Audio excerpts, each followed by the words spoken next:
Bueno, la semana pasada hablamos acerca de la autoridad. Recuerdan que estuvimos hablando de los diferentes conceptos de autoridad que existen, cómo es que ciertas personas consideran la Biblia o la autoridad en asuntos de fe y práctica, que son los dos conceptos esenciales. Es decir, hay dos cosas para las cuales nosotros buscamos dirección como personas religiosas, como personas cristianas. Fe, ¿qué debo de creer? Y práctica, ¿cómo practico mi fe? ¿Okay? Y observamos cómo a través de la historia nuestra autoridad en asuntos de fe y práctica ha sido diferente. ¿Okay? Y ha habido diferentes ideas en cuanto a la tradición, ¿recuerdan? Y a las escrituras y la forma en la que se relacionan la tradición y las escrituras. Entonces, hoy vamos a seguir analizando este mismo concepto de autoridad, considerando a más detalle. Yo sé que para la semana anterior se nos fue volando al último, ¿verdad? Y ya no pudimos analizar a mucho detenimiento cada una de las opciones. Pero queremos en esta clase enfocarnos en dos de ellas en particular. Y estas son las preguntas que vamos a tratar de contestar hoy. ¿Qué es la tradición? ¿Okay? ¿Okay?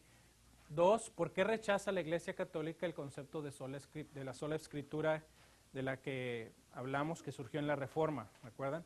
Entonces, este es un concepto que es negado, rechazado, de hecho condenado por el catolicismo romano, y que vamos a tratar de entender por qué. Tres, ¿por qué razón los reformadores rechazaron la autoridad absoluta de la tradición y del magisterio de la Iglesia? ¿Okay?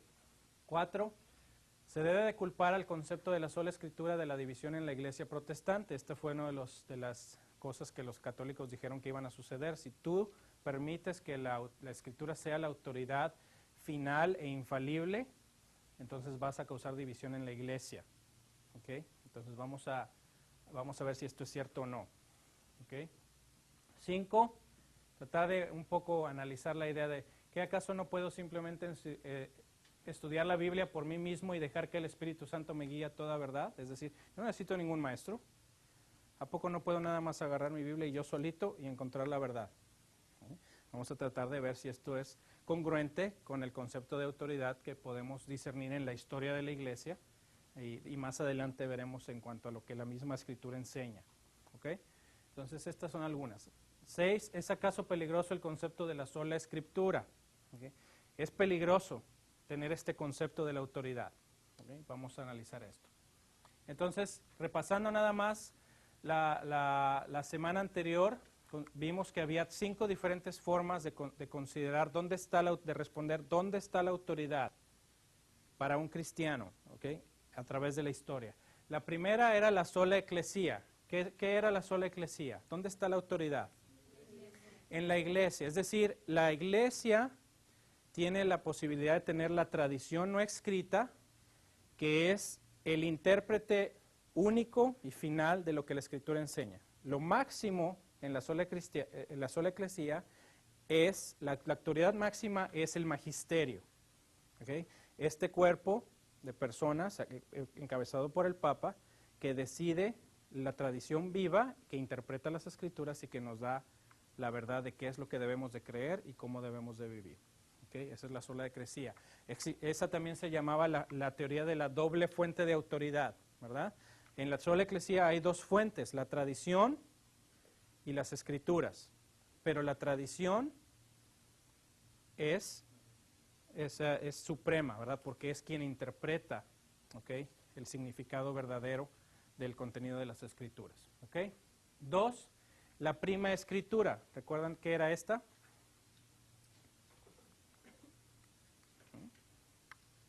En la prima escritura también tenemos dos fuentes de autoridad, ¿ok? Pero el orden es al revés, ¿ok?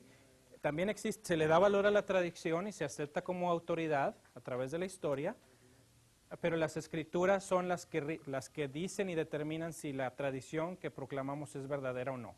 Si la tradición contradice las escrituras, entonces no es verdadera tradición. Pero yo valoro la tradición como una fuente separada y válida de autoridad.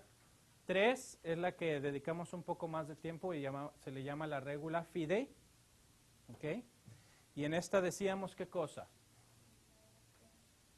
La regla de la fe es aquella que indica que la tradición, ¿qué es?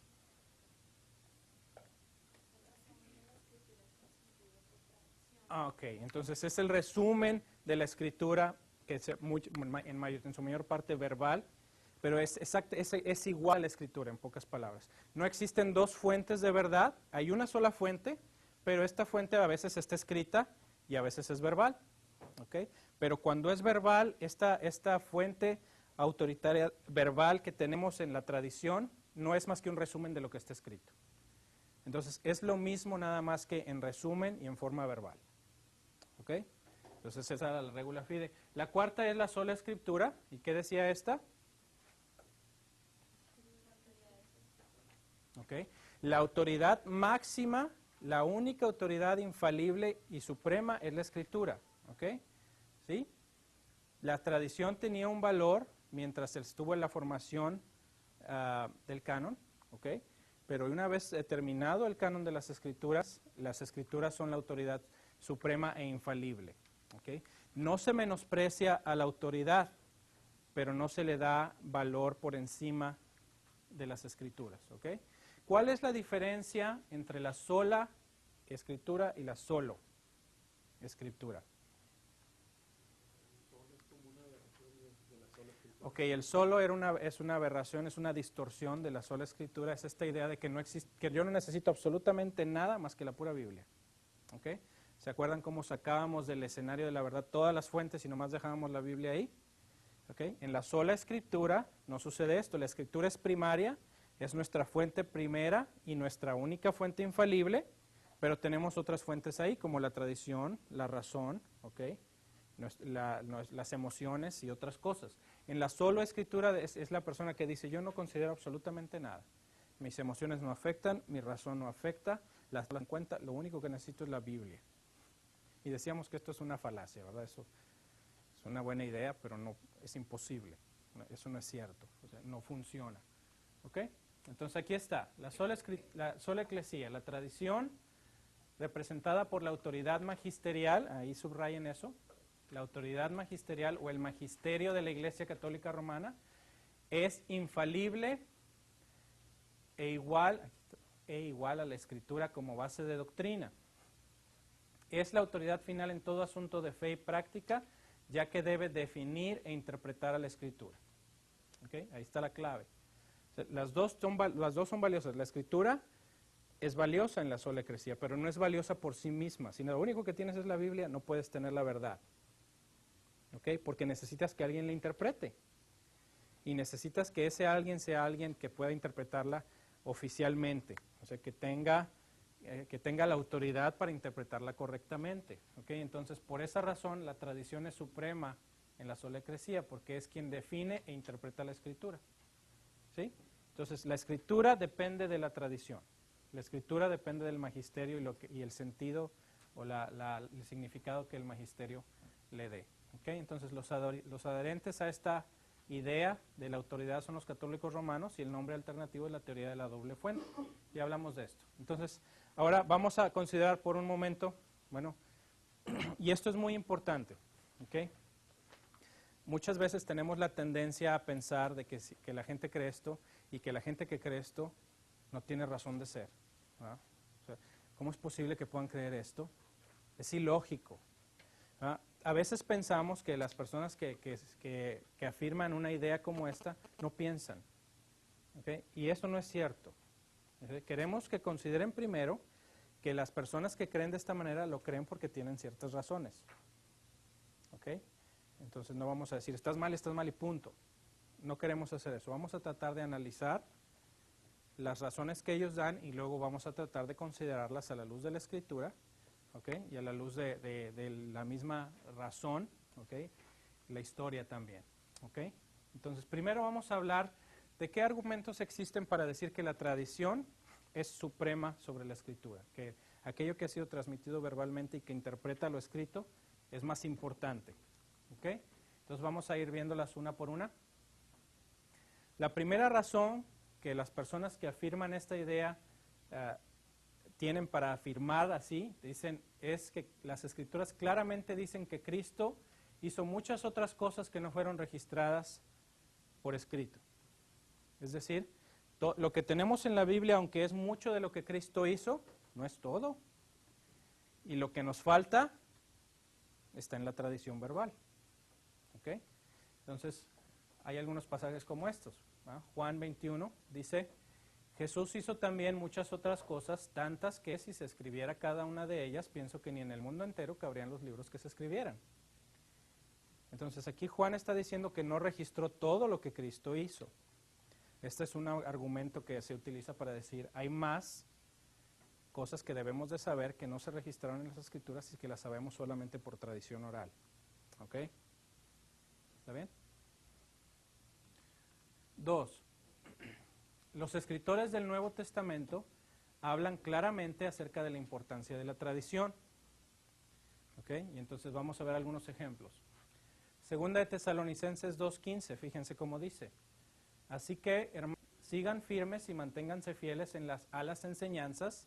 La palabra literalmente significa tradiciones, que oralmente, ahí está, ¿verdad? Verbalmente o por carta les hemos transmitido. ¿Okay? Aquí el apóstol Pablo está expresando que hay dos formas a través de las cuales él les ha comunicado verdad, en este caso a los tesalonicenses. Una ha sido de forma verbal y otra ha sido de forma escrita.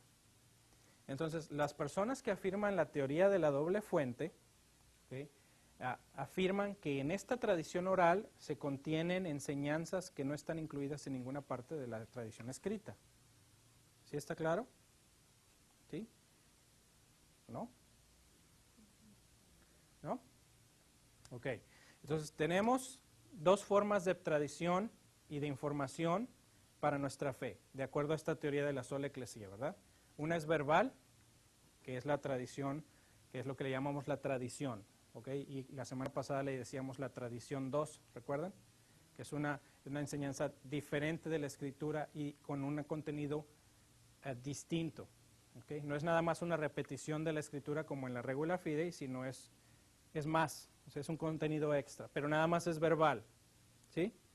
Y la otra fuente que tenemos es las Escrituras, que son escritas, o tradición escrita, es la tradición que sí se llegó a registrar, ¿ok? Entonces, en esta idea, ellos dicen que por pasajes como este, nos enseñan que existen tradiciones o enseñanzas que se transmitieron solamente oralmente, y no las encuentro en ninguna parte de la Biblia. ¿Okay? Es decir, estas personas al leer este texto asuman que esto que se transmitió oralmente es distinto a lo que se transmitió de manera escrita. ¿Sí? En la regula fidei sí decíamos que había la forma oral y la forma escrita, pero la diferencia es que ¿qué? Lo oral y lo escrito era igual, ¿verdad? No era distinto la parte oral que la parte escrita. ¿Okay? Entonces ahí está algo que se está asumiendo, ¿verdad? Aquí no dice que sean distintas, ¿o sí? Entonces, tampoco dice que sean iguales, ¿o sí? Entonces, por lo pronto no sabemos, ¿okay? Vamos a hablar al ratito, pero aquí ellos dicen que implícitamente está que hay otras cosas que no están escritas y que esas se transmitieron por medio de la sucesión apostólica y el magisterio de la iglesia, ¿okay? Aquí hay otro.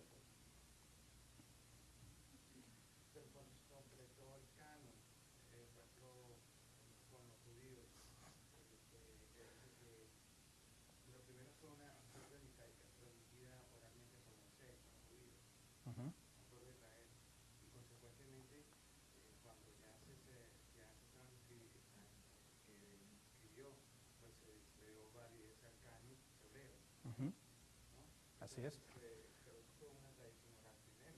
Exacto. La diferencia entre eso que tú estás mencionando y lo que estamos mencionando aquí es que en este concepto lo que primero se transmitió oralmente era más que lo que se puso por escrito.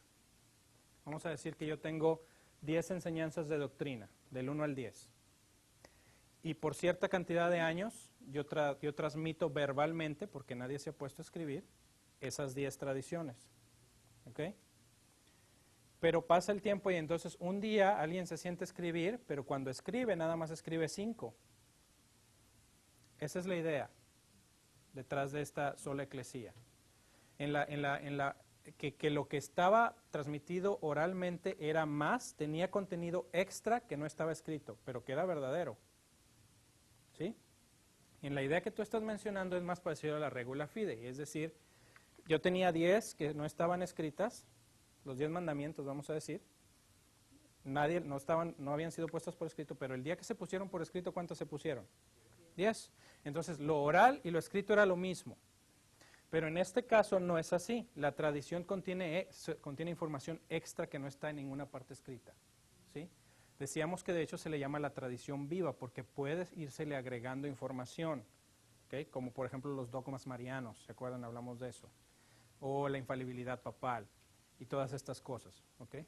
Que originalmente no estaban en el texto, pero por causa de que existe esta otra fuente de autoridad que se llama el magisterio, nosotros podemos agregarlo y es válido porque esta autoridad es infalible. ¿Sí?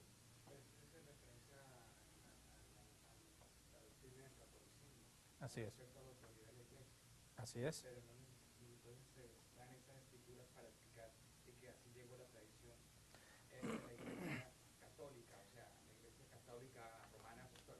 Exacto. Entonces, ellos toman estos textos, ¿verdad?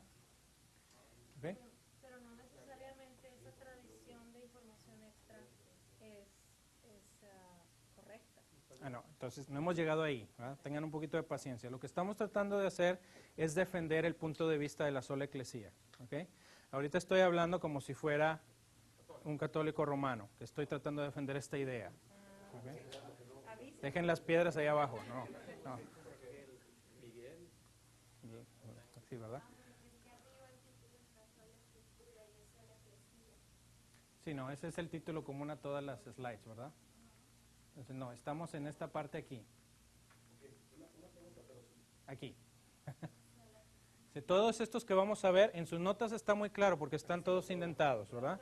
Entonces, en las notas está la indentación de que todos estos que estamos viendo son los argumentos que alguien que promueve la teoría de la doble fuente de autoridad daría para defender su creencia. ¿Sí? En el versículo que estamos viendo ahorita, el primer versículo de la oral, Tesalonicenses, aquí está. segunda. Estás comentando que está implícito. O sea, que los católicos dicen que está implícito. Dicen que puede ser diferente una cosa de lo que está escrito, de lo que dijeron a lo que está escrito. Exacto. Pero ¿dónde lo dice? O sea, ¿dónde lo puedes enseñar más claramente? ¿Dónde dice? Bueno, ahorita vamos a ver todas las demás ideas, ¿ok? Entonces, aquí, ahorita llegamos ahí, un poquito de paciencia, pero sí, eso es lo que se afirma, que aquí está implícito, como también en el de Juan, ¿verdad? Que hubo más cosas que Cristo hizo, que yo debiera de saber y que no están escritas, ¿ok? Pero que por causa de la tradición y de la sucesión apostólica y el magisterio yo las puedo saber. Esas son cosas que Cristo enseñó, pero que nadie, ninguno de los apóstoles las puso por escrito. Ahora, ninguna de estas cosas está explícita en los textos. Estamos de acuerdo en eso, ¿verdad? Ellos están de acuerdo y nosotros estamos de acuerdo. Esto no está explícito, es decir, no dice ahí. Las cosas que no se escribieron son diferentes y son importantes. ¿Sí? ¿O no? ¿Sí? Entonces, eso...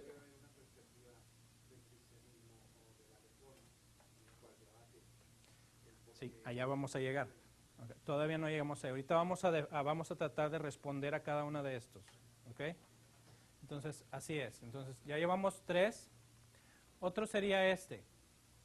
Los elogio porque se acuerdan de mí en todo y retienen las enseñanzas, tradiciones, otra vez, aquí la palabra es literalmente tradiciones, tal como se las transmití. ¿Okay? Aquí tampoco dice explícitamente que se las transmitió oralmente. ¿Ok? ¿O sí? No. Pero tampoco dice que se las transmitió solamente por escrito. ¿O sí? No. Ahora, piensen y otra vez, esto es como si estoy defendiendo esta teoría, ¿verdad? Por ejemplo, ahorita estamos estudiando Filipenses en el estudio en las mañanas. Y ahí vemos que el apóstol Pablo tenía una relación de 10 años con esta iglesia, un poco más de 10 años. Y después de 10 años les escribe esta carta. Pero les escribe esta carta porque, ¿qué estaba pasando? Había unas ciertas condiciones en particular que ocasionaron que él escribiera. Entonces, una era que estaban siendo perseguidos, otra era que la persecución estaba causando ciertas divisiones entre ellos, y entonces les escribe explícitamente, ¿ok?, para decirles, por favor, estén unidos, por favor, permanezcan firmes, por favor. Pero díganme ¿ustedes creen que en esos 10 años todo lo que está en la carta a los filipenses fue todo lo que Pablo les enseñó a los filipenses? No, ¿verdad? Obviamente hubo muchas otras cosas, como las que están escritas en Romanos. ¿Ok? Porque el evangelio que él le predicó a los romanos es el mismo que le predicó a los filipenses. Pero ese evangelio no está escrito en la carta a los filipenses, ¿o sí? ¿No? Pero lo tenemos escrito en Romanos. ¿Sí? La idea detrás de esto es que hubo otras cosas que Pablo pudo haber enseñado que no escribió ni en Romanos, ni en Filipenses, ni en Gálatas, ni en Corintios, ni en Efesios, ni en Tito, ni en Filemón, ni en Timoteo. ¿Ok? Y que esas se mantuvieron vivas por medio de la tradición verbal y de la sucesión apostólica. ¿Ok? ¿Sí? Ahora, pienso que eso también puede estar haciendo referencia a que tomaba como base Pablo para enseñar. Imagino que tomaba todo el Antiguo Testamento para enseñarlo. No quiere decir que las tradiciones sean cosas diferentes a las ya escritas. ¿Ok? Pueden ser explicaciones de todo eso. Exactamente, pero hasta este momento todavía no llegamos a ese punto, ¿verdad? Lo único que decimos es que estos textos pudieran conceder la posibilidad, sin decir que así es, de que esto pudiera ser, ¿sí? Es decir, de que a lo mejor él le dijo a los filipenses algo más que no les puso en su carta y que tampoco se lo dijo a ninguna otra de las iglesias que después resultaron en las cartas que tenemos de Pablo, ¿sí? Hasta ahí estamos ahorita, ¿ok? Al rato vamos a tratar de debatirlo, ¿ok? Judas 1:3. Queridos hermanos, he deseado intensamente escribirles acerca de la salvación que tenemos en común y ahora siento la necesidad de hacerlo para rogarles que sigan luchando vigorosamente por la fe encomendada una vez por todas a los santos. ¿Ok? Esta parte aquí, encomendada, esto es así, César. Esta es mi fe, vamos a decir. Pero yo no la tengo escrita, la tengo hablada. Vamos a decir que esta fuera mi voz, ¿ok? Entonces, esta es la fe que ¿cuántas veces se les dio a los santos? Es decir, hay una fe, ¿verdad? Que varias veces en el Nuevo Testamento se nos dice que hay una fe, un Señor, un Dios, un bautismo, hay un solo contenido. Pero cuando primero surgió ese contenido, ¿cuántos libros del Nuevo Testamento se habían escrito? 0, ¿verdad? Cuando Cristo proclamó el Evangelio, vivió, murió por nuestros pecados y todas estas cosas. No había ninguno de los libros del Nuevo Testamento, hasta 20 años después, ¿no?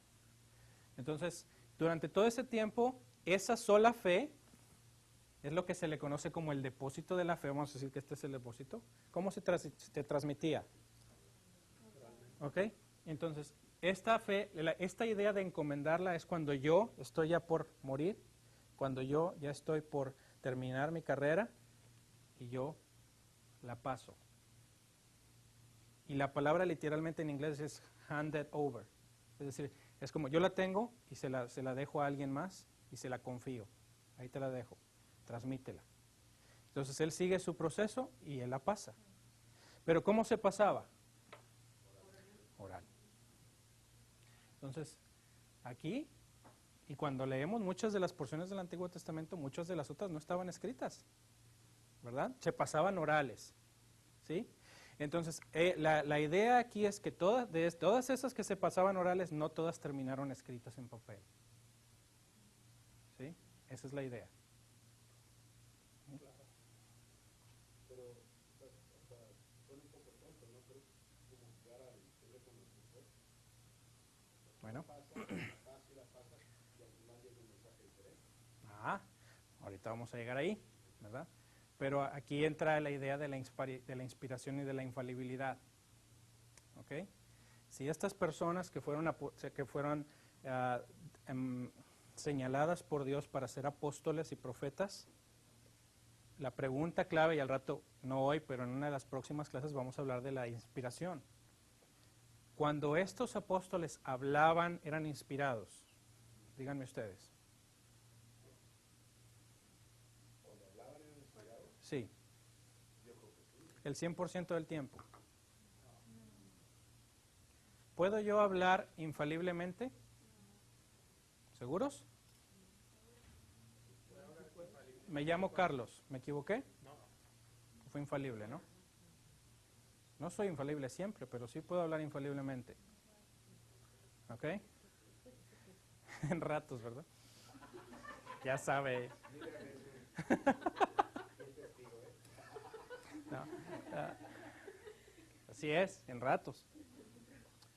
¿Cada uno de ustedes puede hablar infaliblemente? Sí, sí puede. Sí, pero no de todo. Entonces, la pregunta es esta. ¿Por el hecho de que alguien era un apóstol significaba eso, que cada vez que hablaba, hablaba infaliblemente? ¿O que el proceso de inspiración y de infalibilidad se aplica solo cuando escribieron? Es la pregunta importante, ¿no?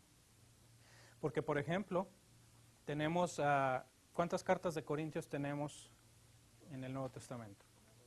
2. Bueno, ¿saben cuántas cartas escribió cuando menos el apóstol Pablo a los Corintios? 4. Cuando menos 4. Pero de eso solamente tenemos 2. ¿Ustedes creen que si un día saliera la otra carta, que fue la original primera, o sea, la primera que nosotros tenemos no fue la primera que él les escribió, es la primera que tenemos en el canon, ¿ok? Pero hubo otra anterior que no se incluyó y que no sabemos, no existe en la actualidad. Si se descubriera, ¿la incluiríamos porque la escribió el apóstol?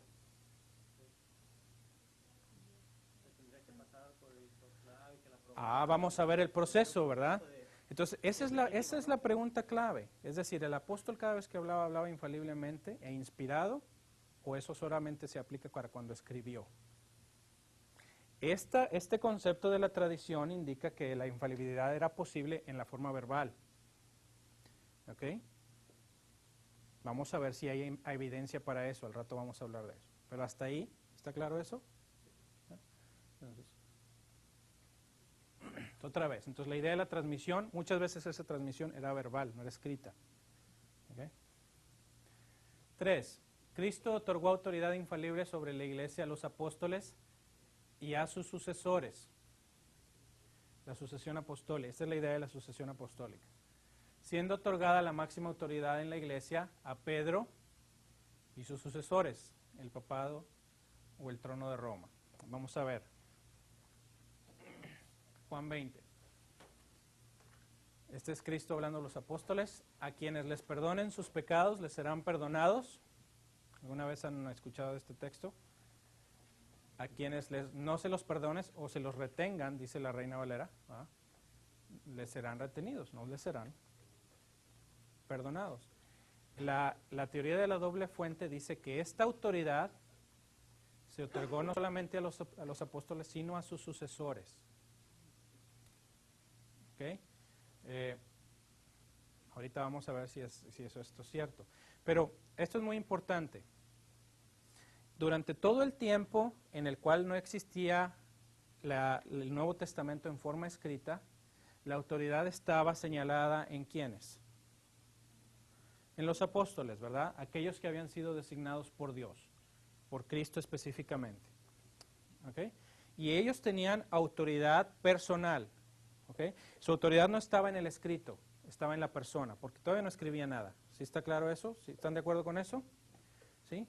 Entonces, esa autoridad se ejercía en la práctica y en la enseñanza y en todo lo que ellos hacían como apóstoles.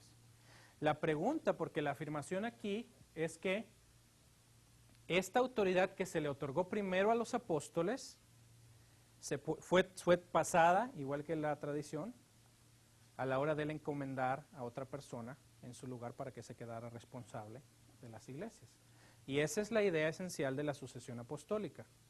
¿Okay? Y se creó para defender la fe, aunque no lo crean. ¿Okay? No había los escritos todavía en forma, en papel, como los tenemos ahora. La tradición se transmitía en forma oral. Pero empezó a haber gente que empezó a enseñar algunas cosas raras, como los gnósticos. ¿Okay? Y entonces estas personas empezaron a decir que el cuerpo y todo lo físico era malo, la salvación era el escape del cuerpo, y que el universo físico había sido creado por un Dios inferior que se llamaba Jehová, ¿okay? El Dios del Antiguo Testamento con el cual ellos no querían nada que ver, y todas estas cosas, ¿okay? Y todo esto era oral, pero hablaban de que Cristo murió por nuestros pecados, de que puedes tener salvación y todas estas cosas también. Y cuando empezó a haber este problema, la solución para resolver el problema de quién tenía razón fue, ¿quién te enseñó? ¿Okay? Entonces, por ejemplo, había en un lugar que se llamaba, un hombre que se llamaba Policarpo, y él fue mártir, pero cuando le preguntaban quién te enseñó, a mí me enseñó el apóstol Juan. Ah, entonces tu doctrina es verdadera, porque fuiste enseñado por un apóstol. Muere Policarpo y entonces viene otro que se llamaba Ireneo. Y la idea era que ahora Ireneo poseía la verdad que había sido una vez dada a los santos, porque se la había transmitido Policarpo, al cual se la había transmitido Juan. Y Juan era un apóstol. Y el apóstol había estado con el Señor, lo había visto los milagros de primera mano y todas estas cosas.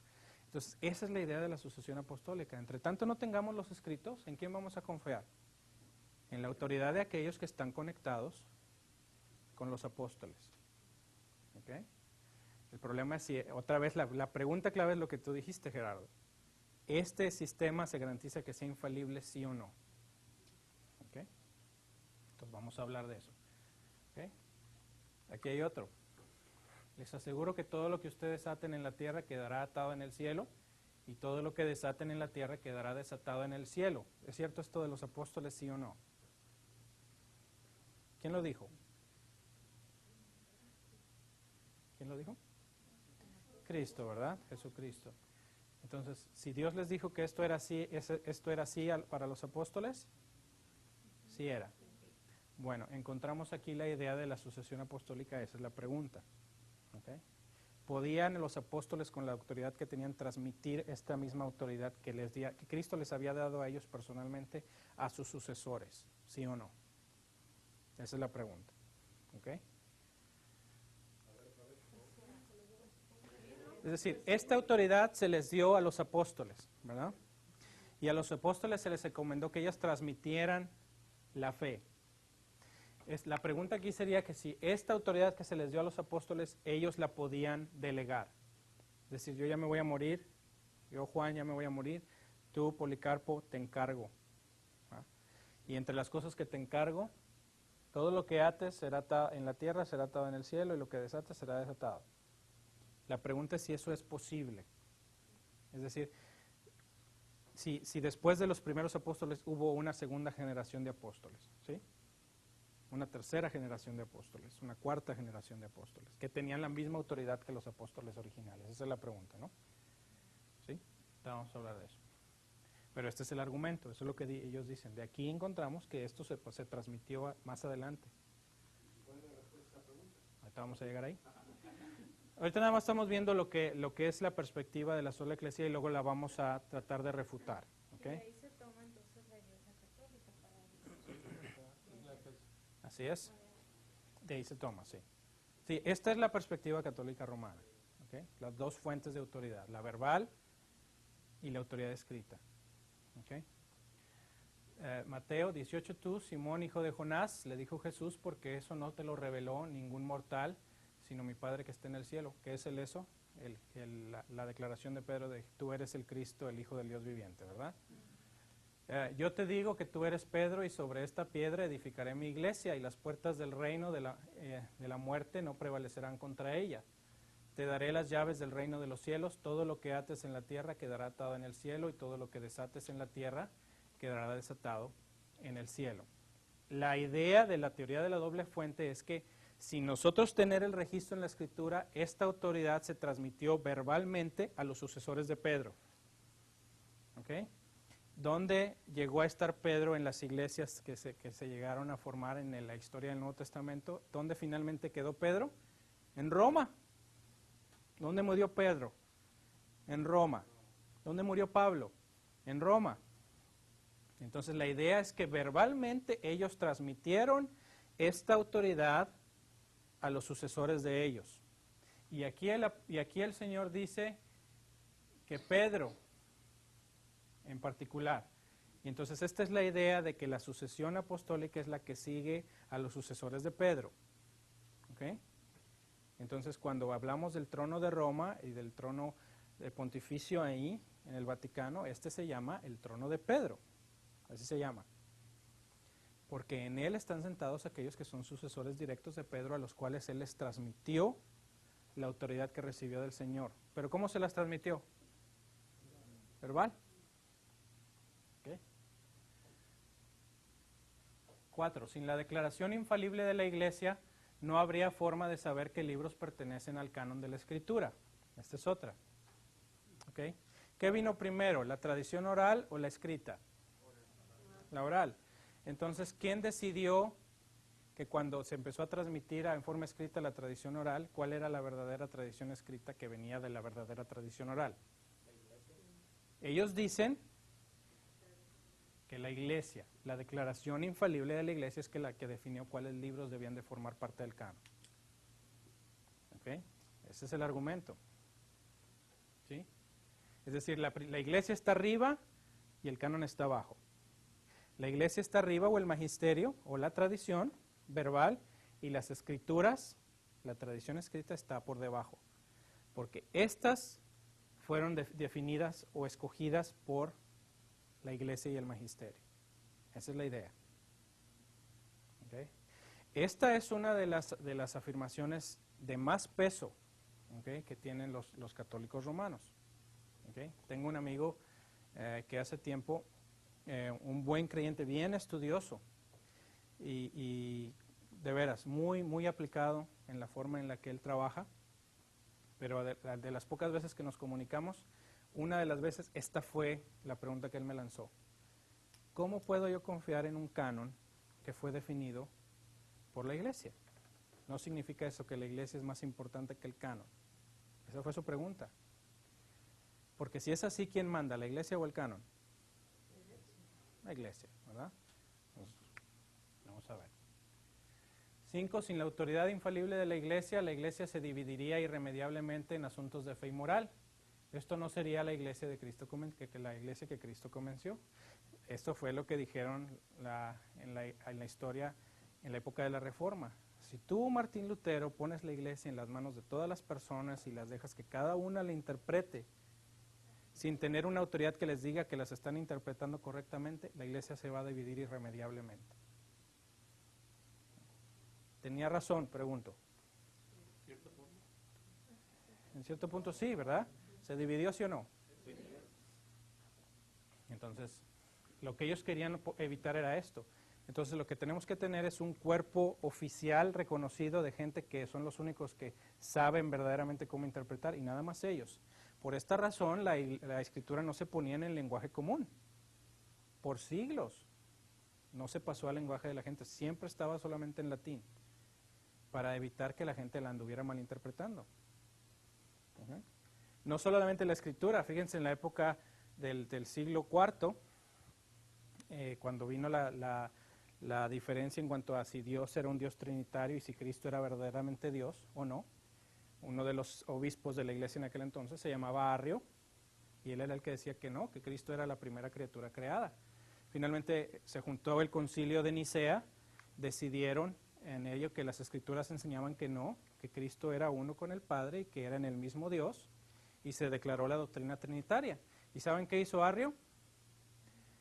No crean que dijo, bueno, pues ya ni modo, era muy buen cantante, y entonces se puso a cantar su doctrina, y se hizo tan popular que casi el imperio se volvió arriano unos cuantos años más adelante, y tuvo que venir una segunda lucha, y entonces otra vez los condenaron unos cuantos años después, en el 381. Pero después de eso, ¿saben qué hizo la iglesia? Prohibió que se cantara en el lenguaje de la gente. Y entonces salieron los cantos gregorianos y todo aquello, ¿verdad? En latín. Y tenemos que las misas eran en latín. Y toda la instrucción en la iglesia era en latín. Porque si los dejamos que lo canten en el lenguaje popular, ¿quién sabe qué van a andar cantando? Porque eso era lo que cantaba Arrio, lo cantaba. Entonces se prohibió. ¿Okay? Juan 17, yo les he dado, ¿a quiénes? Ok, los apóstoles ahí en el contexto. La gloria que me diste para que sean uno. Yo en ellos y tú, así como nosotros somos uno, yo en ellos y tú en mí, permite que alcancen la perfección en la unidad y así el mundo reconozca que tú me enviaste y que los has amado a ellos tal como me has amado a mí. ¿Ok? Entonces, la unidad estaba en los apóstoles, ¿ok? Okay, ya en aquellos a quienes ellos transmitan su autoridad, ¿ok? Esas son lo que ellos afirman. Ahora vamos a tratar de rebatir cada una de estas. ¿Sí? ¿Cuál fue la primera? ¿Okay? Por fin. Ya estaban poniendo nerviosos. ¿Cuál fue la primera? La primera era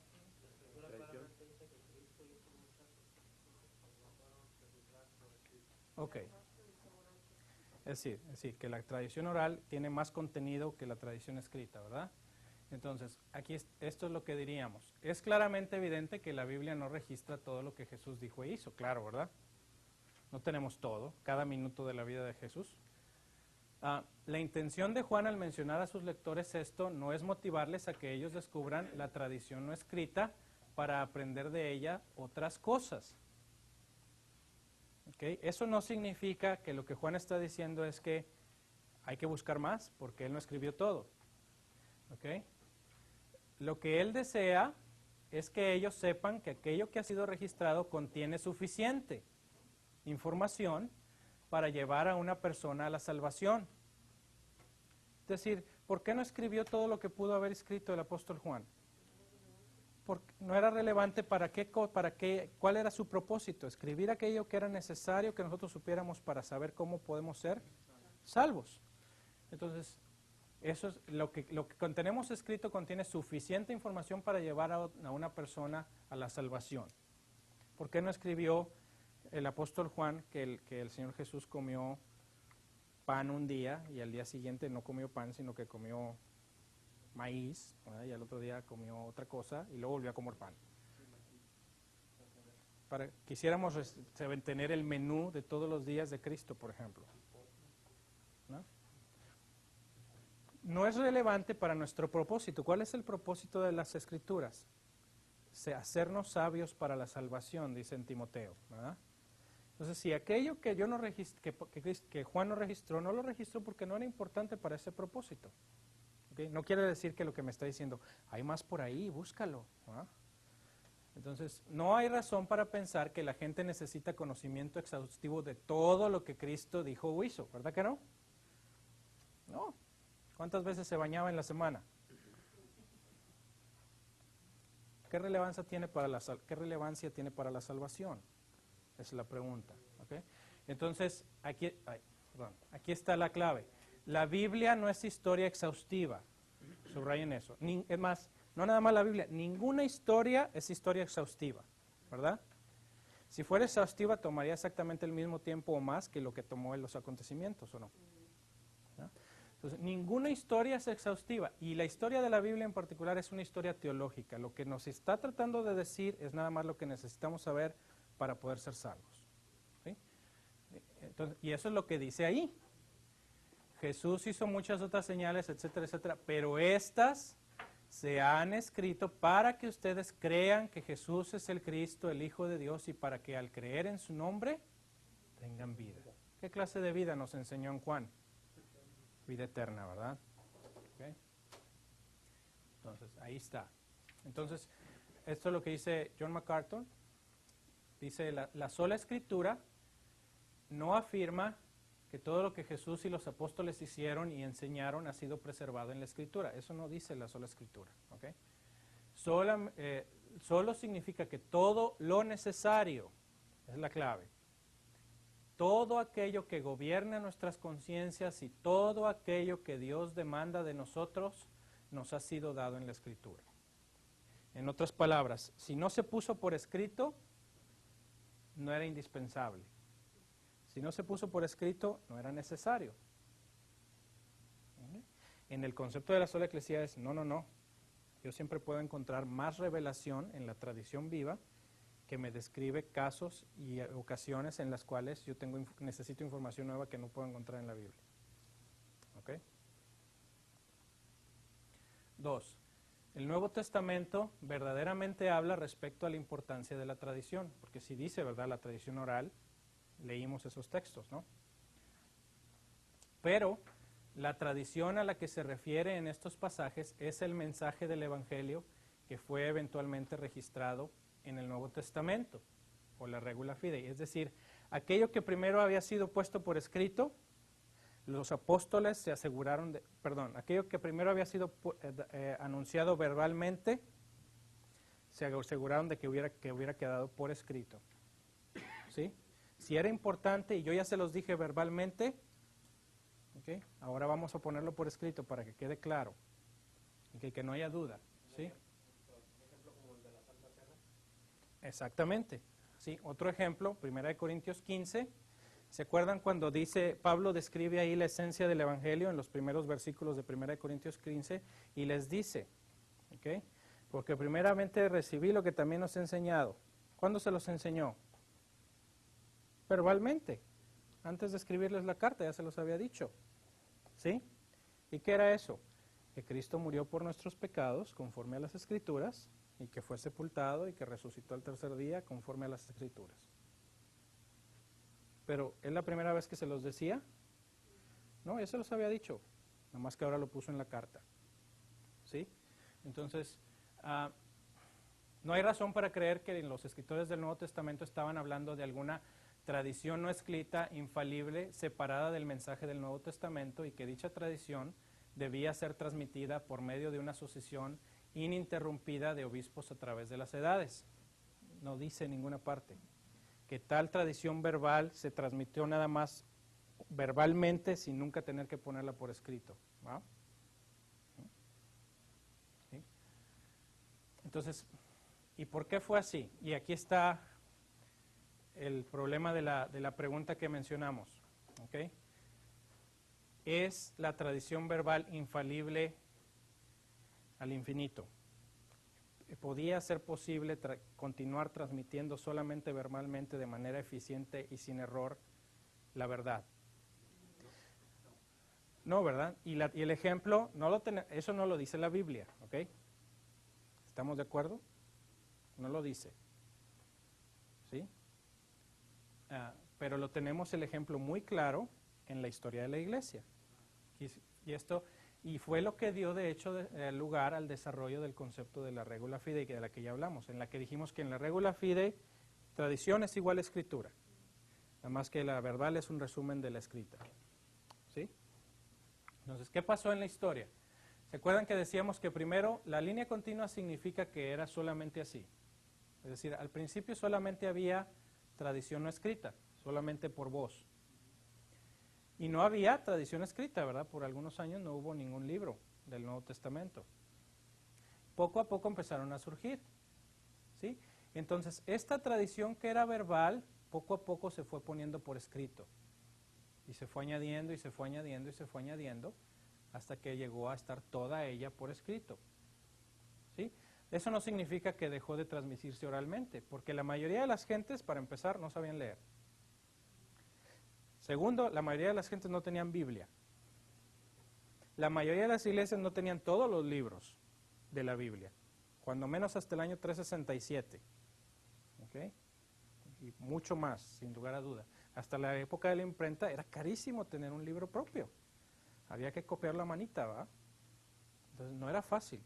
Entonces unos cuantos tenían el texto y lo enseñaban verbal, y la gente se iba con el mensaje verbal de lo que había estado contenido en el texto. Pero hubo un proceso, ¿verdad?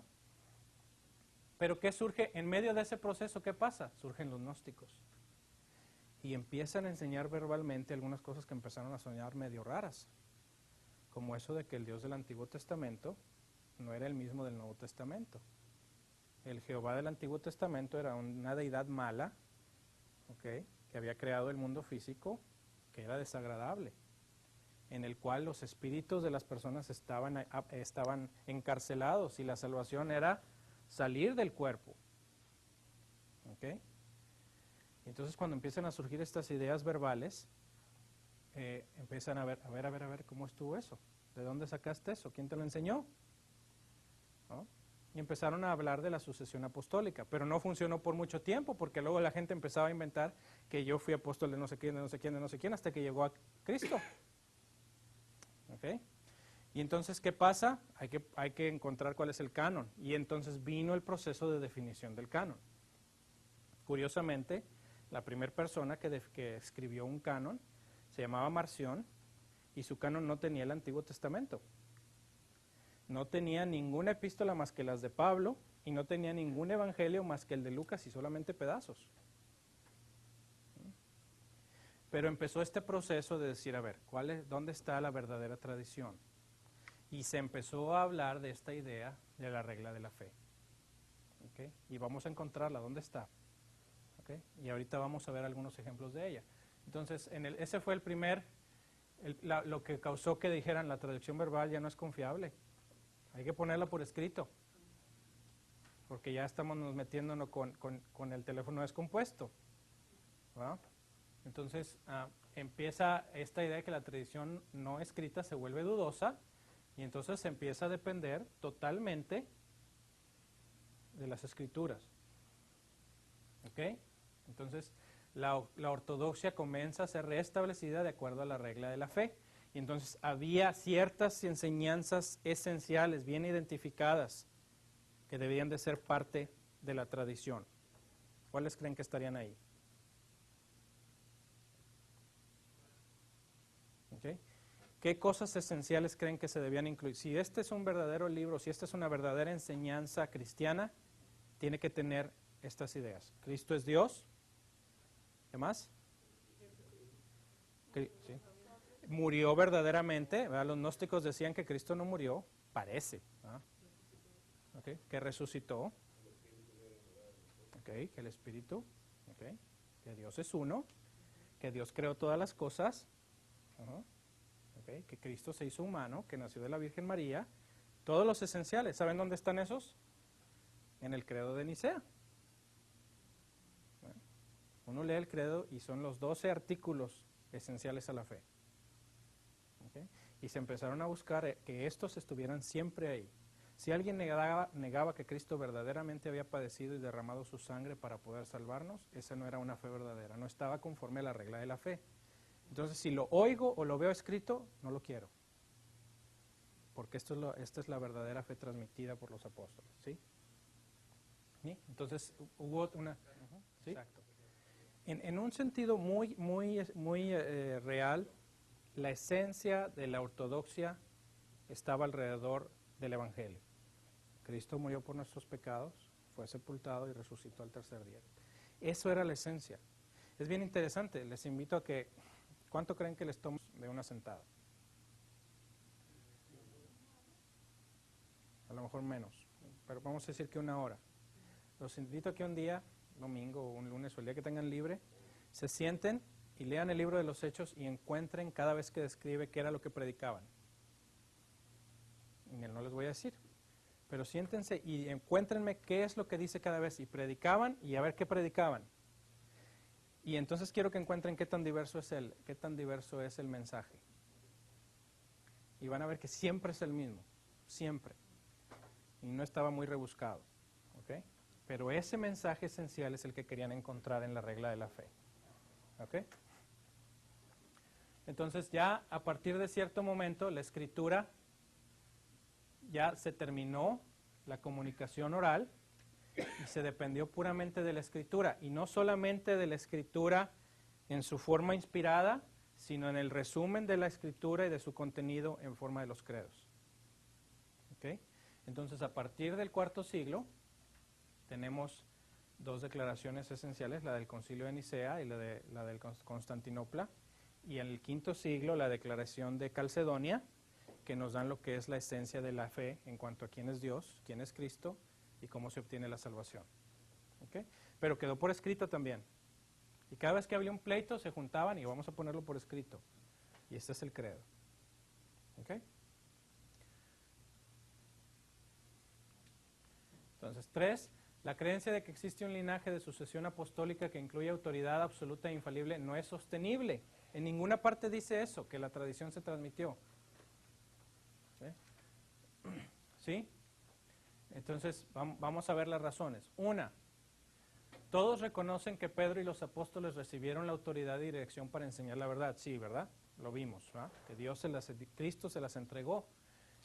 Pero, tengo un amigo, maestro, misionero de CAM, que dice que su palabra favorita es pero. ¿Verdad? Una palabra muy importante, ¿no? Pero, su autoridad y enseñanza no continúan hoy en día a través de un linaje ininterrumpido de sucesión. En ninguna parte dice eso. ¿Saben dónde dice la Escritura que ese contenido autoritario quedó registrado?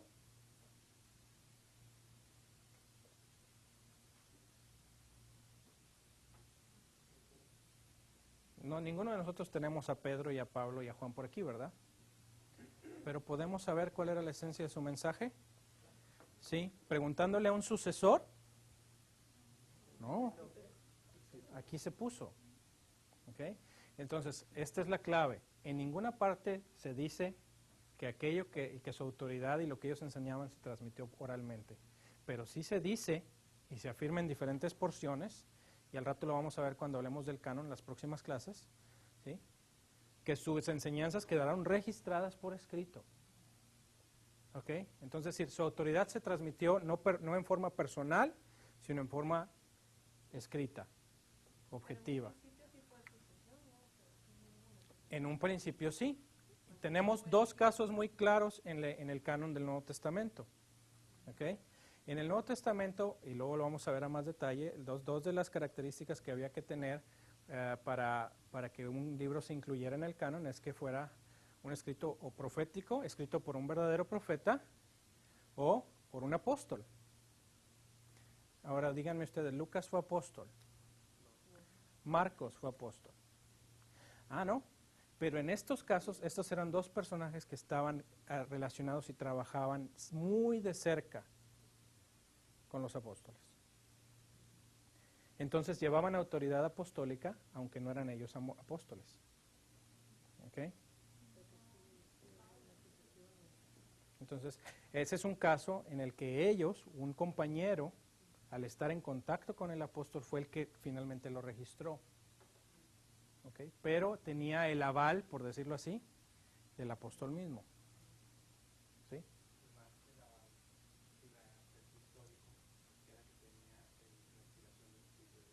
Exacto. Así es. Pero hay algunos, vamos a ver, es bien interesante a la hora de considerar algunos textos del Nuevo Testamento, como en algunos casos incluso hay un pasaje en el que se hace, ya ves que el Nuevo Testamento cita constantemente al Antiguo, ¿verdad? Pero tenemos ejemplos de pasajes en los que Pablo cita a Deuteronomio y luego junto cita a Lucas. Más que no lo vemos ahí, ¿verdad? Pero dice, está escrito tal, tal y tal, tal. Y uno normalmente dice, pues ha de estar ahí en el Antiguo Testamento en alguna parte. Bueno, una parte de la cita está en Deuteronomio y la otra está en Lucas. Entonces, ahorita más adelante vamos a hablar de esto. Entonces, las escrituras presentadas concernientes a la autoridad de los apóstoles son aplicables solo a ellos mismos. No se dice nada, ya sea explícita o implícitamente, respecto a la transmisión de dicha autoridad por medio de la sucesión apostólica. Ninguna parte dice eso. No tenemos ninguna evidencia de que eso haya sido así. ¿Okay? De hecho, la teoría de la infalibilidad del Papa no puede ser encontrada en la Iglesia sino hasta el final de la Edad Media. Es decir, vamos a decir, la tradición verbal es infalible igual que la escrita, y esta fue transmitida verbalmente. Esto significa que Pedro se la transmitió a otro, y ese otro a otro, y ese otro a otro, y esto dio lugar a la doctrina o al dogma de la infalibilidad papal. Pero no se declaró dogma sino hasta el Vaticano I en 1870. 1870. ¿Ok? Entonces, aquí está. La sede apostólica y el pontífice romano, el Papa, tienen primacía sobre todo el mundo, ya que el mismo pontífice de Roma es el sucesor del bendito Pedro. ¿Ok? El el jefe de los apóstoles y es el verdadero vicario o representante de Cristo y la cabeza de toda la iglesia y de la fe y el maestro de todos los cristianos, y que a él se transmitió en el bendito Pedro por nuestro Señor Jesucristo todo poder para alimentar, gobernar y guiar a la iglesia universal, tal y como es contenido en los registros de los concilios ecuménicos y de los cánones sagrados. No, este es el Concilio Vaticano I. Entonces, fíjense, dice, cuando él habla ex cátedra, es decir, los católicos no reconocen que el Papa habla infaliblemente todo el tiempo, pero sí lo puede hacer. O sea, hay ocasiones en las que si él dice que habla ex cátedra, que significa desde la silla, que es otra vez desde el trono de Pedro, ¿okay? Desde el asiento de Pedro, como si fuera Pedro, ¿okay? Dice, cuando él habla ex cátedra, esto es cuando está cumpliendo el deber del pastor y maestro de todos los cristianos, de acuerdo con su autoridad apostólica suprema, está explicando una doctrina de fe o moral que debe de ser afirmada por la Iglesia Universal por medio de la asistencia divina prometida para él en el bendito Pedro. ¿Okay? Cuando él habla así, opera con aquella infalibilidad con la cual el Divino Redentor deseó que su iglesia fuera instruida al definir doctrina respecto a fe y moral, y por tanto, dichas definiciones del pontífice romano provenientes de él mismo, pero no del consenso de la iglesia, son inalterables.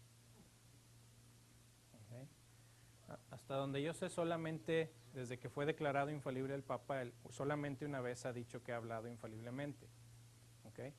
Fue cuando declaró la ascensión corporal de María al cielo. ¿Okay? Y se equivocó.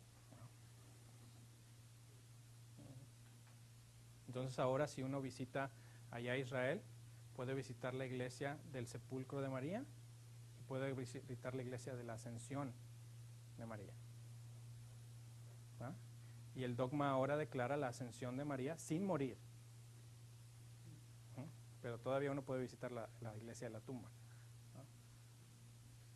Si Dios hubiera querido que los creyentes vieran a la iglesia como una autoridad institucional que alberga infalibilidad, es decir, que la autoridad esté en la iglesia y no en la escritura, ya sea por medio de la unidad de los obispos o de las afirmaciones ex cátedra del Papa, entonces no cabe duda que esta sería una doctrina primaria. ¿Qué significa primaria? De primer nivel, muy importante, ¿verdad? Que la Biblia debiera explícitamente mencionar. ¿Okay?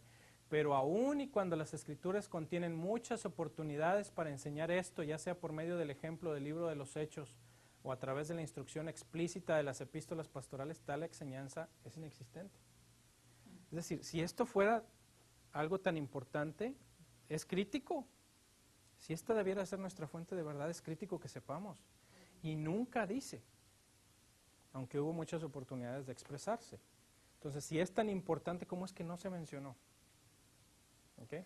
Ahora, la explicación ahí es decir, es que si la tradición verbal está por encima, es igual o por encima de la escritura. Yo no necesito la escritura para que diga que la verbal es inspirada. Pero pues eso es un círculo vicioso, ¿verdad? Es afirmar que la autoridad es afirmar que soy inspirado al decir que soy inspirado. ¿Y qué razón tengo? ¿No? ¿Dónde está la base? No la necesito porque soy inspirado. ¿Sí? Otra, el depender exclusivamente en la tradición no escrita forzosamente nos hace preguntarnos por qué es que una doctrina tan importante no es mencionada en la Escritura. Todos los intentos de encontrar en la Escritura la doctrina de la infalible sucesión apostólica deben de ser descritos como teología eisegética. ¿Se acuerdan de la introducción a la teología? Es decir, leer en el texto nuestra teología personal en vez de derivar del texto nuestra teología. Hay dos frases que tenemos a la hora de interpretar. Una es la exégesis. La exégesis significa sacar del texto. Y la eisegesis, que es meter al texto. ¿Okay? Entonces, luego vamos a hablar de esto más adelante en la clase y es parte de lo que vimos en la introducción a la teología. Si no lo recuerdan, repáselo. Pero eisegesis empieza con la audiencia antigua, trata de entender el significado en el contexto antiguo deriva un principio eterno y luego lo aplico al presente. Eso es exégesis. Saco del texto, obtengo un principio universal y luego lo aplico a mí mismo. La eisegesis es al revés. Yo tengo una idea, la infalibilidad de la sucesión apostólica. Esta es mi idea. ¿De dónde la sacaste? No sé, pero la tengo que demostrar. ¿Okay? Entonces, una vez que la tengo mi idea, me voy y la encuentro en el texto. Encuéntrala. ¿Okay? Y esto sucedió vez tras vez en la historia de la Iglesia, muchas veces por presiones políticas o populares. ¿Okay? Hubo un tiempo en la Iglesia que hubo una situación que se llamaba la piedad popular. La Iglesia decía, en la Iglesia solamente tenemos un Dios. Y la gente empezó a bautizarse porque si te bautizabas, podías tener un puesto en el gobierno. Entonces empezaban a bautizar, pero no habían sido verdaderamente convertidos. Su fe no había sido transformada y no era una fe real. Y entonces estas gentes empiezan a presionar y empiezan a decir, oye, pero en nuestras religiones paganas no nada más teníamos deidades masculinas, teníamos deidades femeninas. ¿Dónde están las deidades, sí lo dije bien, ¿verdad? Femeninas. ¿Dónde están las deidades femeninas? Queremos deidades femeninas, porque teníamos en nuestra otra tradición. ¿Y quién fue el candidato principal? La Virgen María. Y entonces surge la eisegesis, vamos a encontrarlo. Vamos a encontrar un versículo que nos diga que ella tiene carácter divino. ¿No? Es por presión popular, lo que la gente quiere, se llama la piedad popular. ¿Okay? Vamos a darle a la gente lo que pide. ¿Okay? 4. ¿Cuál fue la infalibilidad del Papa o la infalibilidad tradición? En lo que no debemos buscar una declaración que produzca una certeza absoluta o una certeza infalible, sino un reconocimiento. ¿Okay? No es un nombramiento, sino es un reconocimiento. Ahorita lo vamos a explicar. Que produzca una certeza moral, una obligación impuesta por el peso de la evidencia. Eso es muy, muy importante, ahorita lo vamos a explicar. Esta evidencia es sustancial y obliga moralmente al pensador informado y responsable a someterse a la evidencia. La solución católica romana de la tradición infalible no resuelve nada, ya que de acuerdo a los católicos romanos la escritura no fue reconocida infaliblemente sino hasta el Concilio de Trento. Esta es la idea. Tenemos una lista de libros inspirados. En alguna parte hay una lista inspirada que diga que los 66 o los 73 o los que sean son los inspirados. ¿Sí o no? ¿No? ¿No? ¿No, verdad? ¿Significa esto que la Iglesia escogió los libros infaliblemente? No, esto es lo que dice. La idea es esta. ¿Cuáles son los libros que tenían evidencia clara de haber sido escritos por un apóstol? ¿Okay? Es decir, empezaron a surgir muchos escritos. ¿Okay? Estaba el Evangelio de Juan y estaba el Evangelio de María Magdalena, por ejemplo. Estaba el Evangelio de Lucas y estaba el Evangelio de Pedro. Estaba el Apocalipsis de Juan y estaba el Apocalipsis de Pedro. ¿Okay? Y había un montón. Pero luego los empiezan a analizar y entonces la evidencia empieza a arrojar. Este escrito del Evangelio de María Magdalena es un pseudoepígrafo. No fue escrito verdaderamente por María Magdalena. No fue escrito por un apóstol. La evidencia nos dice que este escrito que tengo aquí verdaderamente fue escrito por Pedro. Lo reconozco. Es diferente, ¿verdad? No es igual reconocerlo como que la evidencia nos dice que este fue escrito por el apóstol, a decir, este fue escrito. ¿Sí entienden la distinción? Una cosa es decir, yo digo cuál fue y cuál no fue, arbitrariamente, y otra cosa es analizar la evidencia y decir, esos son, lo reconozco. La veracidad del texto. Exacto, entonces la veracidad y la evidencia está allá y no depende de mí. Entonces, la Iglesia lo único que hizo fue reconocer los libros que verdaderamente eran apostólicos. ¿Sí? Pero no los basado en la evidencia. ¿Ok? Entonces, eso es lo que dice aquí. No necesito una declaración infalible. Yo no necesito eso. No necesito un listado infalible de libros. Lo que necesito es una certeza moral. Es decir, una obligación impuesta por el peso de la evidencia. La evidencia nos dice que los libros que tenemos aquí verdaderamente fueron escritos por profetas y apóstoles. ¿Ok? O por personas asociadas a un apóstol, como en el caso de Lucas y Marcos. ¿Sí? O el libro de Hebreos. ¿Sí? Pero eso es la evidencia. Yo no tengo que imponer mi autoridad sobre eso.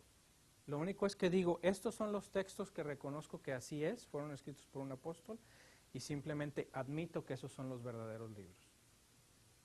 Me someto a la evidencia. ¿Sí queda claro? En lugar de imponer mi voluntad, ¿ah?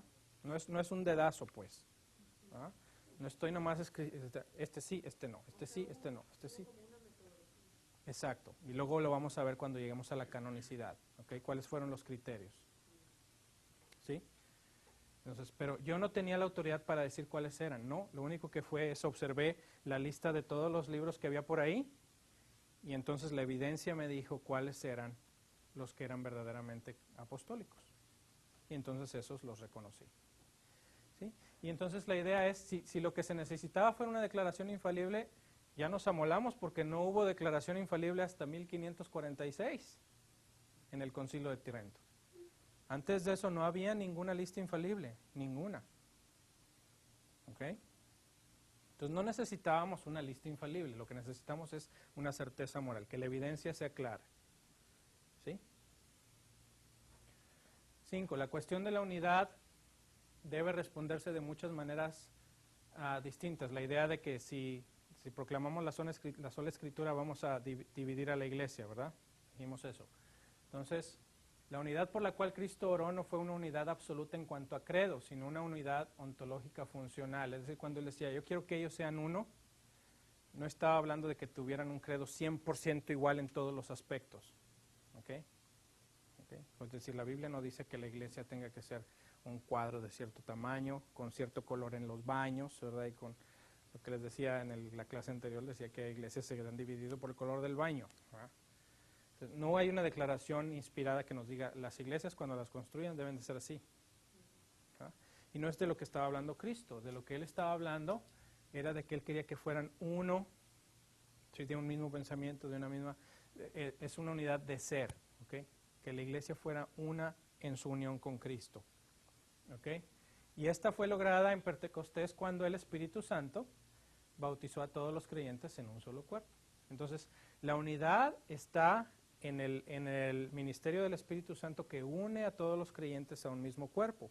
Pero la misma Escritura nos dice que no tenemos una unidad de la fe, que estamos esperando llegar a la unidad de la fe, a la estatura del varón perfecto, a la medida de la plenitud de Cristo. Tenemos unas ciertas desavenencias.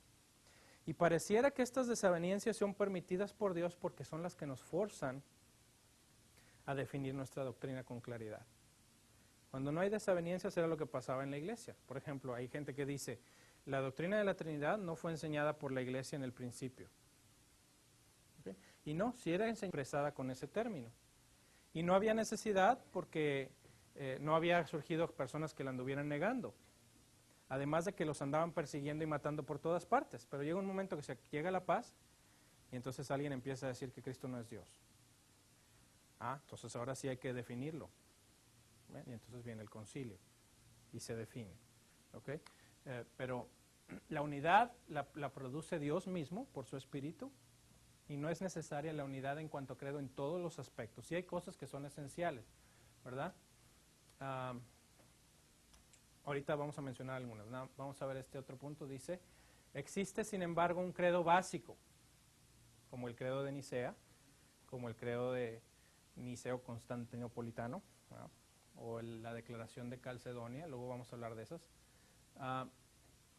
Y estas verdades básicas han evidenciado esta unidad ontológica y la habitación mutua del Espíritu Santo desde el comienzo de la Iglesia, pero tal credo es funcional y no exhaustivo, es decir, ninguno de nuestros credos explica o proclama absolutamente cada uno de los puntos que creemos.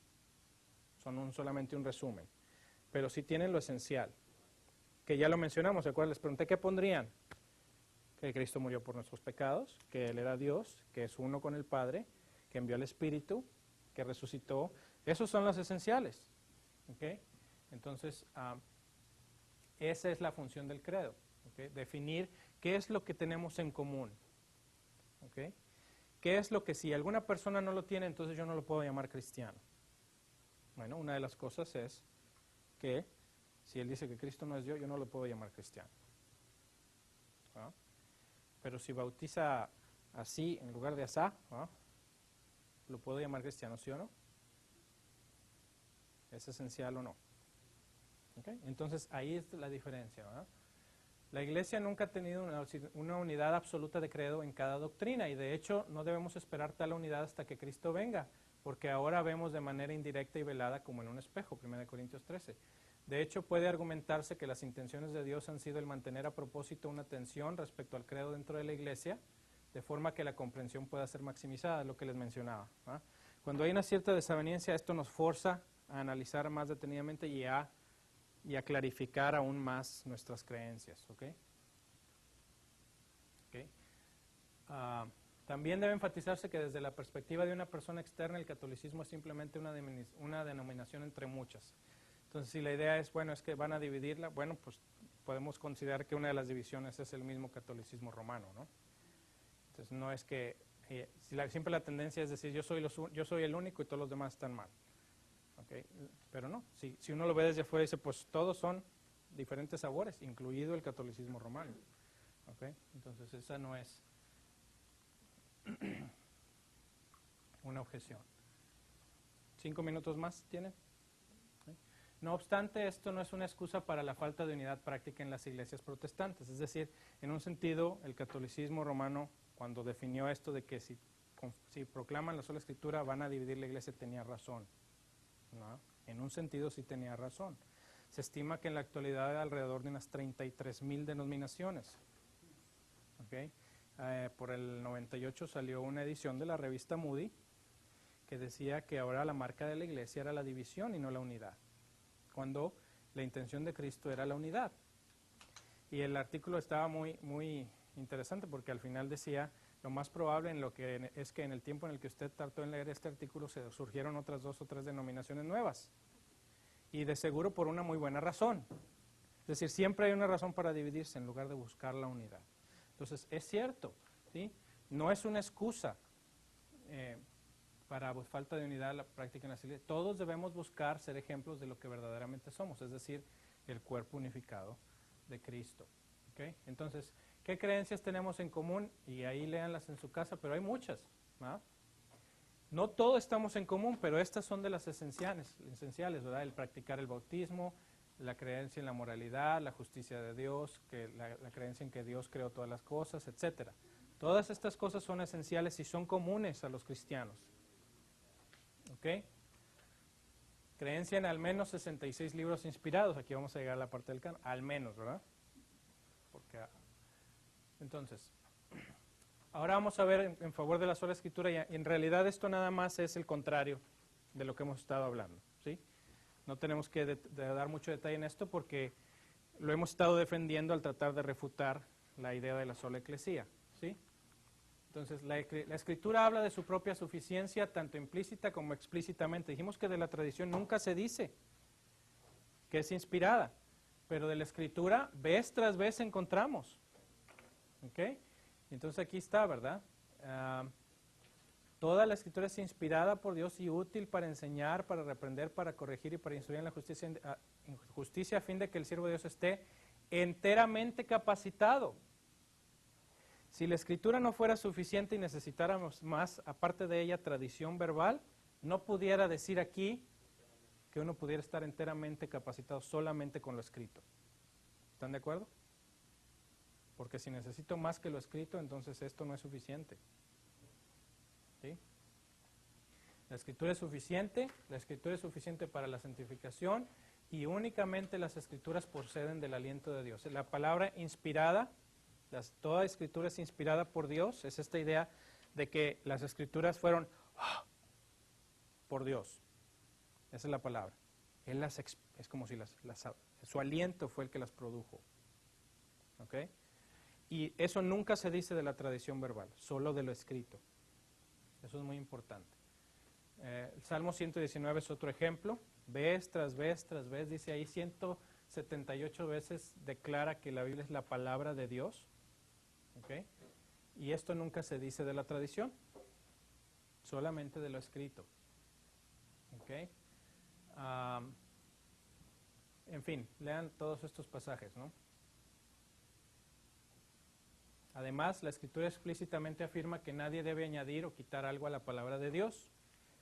Está hablando obviamente de la escrita, porque declara de los libros. Entonces, si yo no debo de añadir, el decir que la tradición verbal tiene más que lo que está escrito es añadirle al mensaje. ¿Sí? Aquí está, por ejemplo, en Deuteronomio. No añadan ni quiten la palabra alguna a esto que yo les ordeno. ¿Dónde? En lo escrito.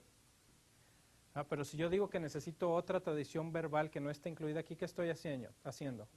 Estoy añadiendo. ¿Ya? En Apocalipsis tenemos un pasaje igual. ¿Va? Si alguno le añade algo, Dios le añadirá a él todas las plagas descritas en este libro. Y si alguno quita, Dios le quitará su parte del árbol de la vida y de la santa ciudad. Cuando yo digo que la tradición verbal incluye más que lo que está escrito, estoy añadiendo. ¿Okay?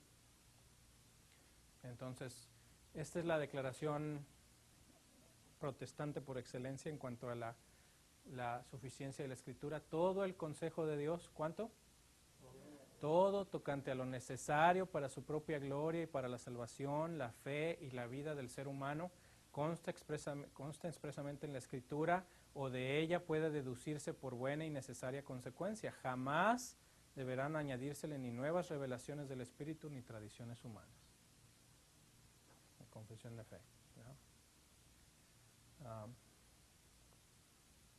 Si el pontífice, ¿sí? Por ejemplo, como la Biblia que tiene la Iglesia Católica, que le agregó 7 libros más. Ok, vamos a hablar de eso en el canon en las próximas 3 clases. Sí, ese es un caso en el que dijeron, bueno, no está escrito y no está en los libros inspirados, vamos a encontrar un libro que lo incluye y lo ponemos en la lista. Incluso pone más capítulos también en el libro de Daniel. Exacto, sí. En Jeremías también. Si el pontífice romano, el vicario de Cristo o el magisterio van a hablar en nombre de Cristo debido a que pertenecen a los sucesores del puesto de los apóstoles, su autoridad e infalibilidad, entonces ambos deben mostrar las señales que identifican a aquellos que hablan en el nombre de Dios, tal y como lo prescriben las Escrituras. Es decir, si es cierto que hubo sucesión apostólica, ellos deberían de hacer los mismos milagros y señales que hicieron los apóstoles para validar su autoridad, ¿no? Entonces aquí está. El profeta que se atreva a hablar en mi nombre y diga algo que yo no le haya mandado decir morirá. La misma suerte correrá el profeta que hable en nombre de otros dioses. Tal vez te preguntes, ¿cómo podré reconocer un mensaje que no provenga del Señor?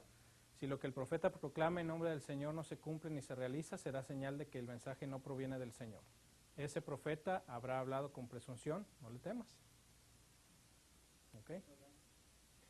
Entonces, y en el caso de los apóstoles, las marcas distintivas de un apóstol, tales como señales, prodigios y milagros, se dieron constantemente entre ustedes. Y si alguien proclama una autoridad igual a la de un apóstol, debe de demostrar las mismas señales que mostraba un apóstol. Y si no las muestra, entonces dicha autoridad es falsa. ¿Okay? ¿Okay? Las Escrituras hablan explícitamente en contra de las tradiciones de hombres, describiéndolas como engañosas también. Entonces, ya hemos mencionado mucho de esto. Tanto la Iglesia antigua como la Iglesia en los comienzos de la Edad Media aceptaba una doctrina no articulada y no desarrollada de la sola Escritura. Vamos a dejarlo aquí, pero básicamente lo que podemos afirmar, y nada más les voy a enseñar una sola cita, pero ahí tienen como unas 15 o 20 fácilmente. Podemos ver que a través de la historia de la Iglesia, aún en los primeros siglos, vez tras vez los padres de la Iglesia decían que la única autoridad se encontraba no en la tradición verbal, sino solamente en la escrita. ¿Ok? Y por favor léanlos en su casa para no verlos todos, pero este es uno. Por ejemplo, fíjense, Ireneo, ya en el año 150, no hemos aprendido el plan de nuestra salvación, sino directamente de aquellos que nos lo entregaron, el cual en un tiempo ellos proclamaron públicamente y más a tarde por la voluntad de Dios nos lo entregaron contenido en las Escrituras, de forma que éstas sean el fundamento y pilar de nuestra fe. ¿Sí está claro? Fíjense, este es, les dije, Ireneo, Policarpo, Juan. Y él reconoce que el plan de la salvación le fue transmitido por, primero, en una forma de proclamación pública o verbal. Pero él no depende de eso y no dice, por eso debemos de confiar en la proclamación verbal. Fíjense cómo dice, más tarde por la voluntad de Dios nos lo entregaron contenido en las Escrituras. De forma que las Escrituras, no la proclamación pública, sino la Escritura, sea el fundamento y pilar de nuestra fe. Y van a ver cuántos ejemplos hay de esto mismo. ¿Ok? Entonces, ahí está, la sola Escritura en contra de la sola Eclesía, ¿verdad? Nuestra autoridad está en lo escrito y no en la parte verbal. ¿Sí? Vamos a orar para terminar. Señor, te agradecemos por tu palabra, gracias por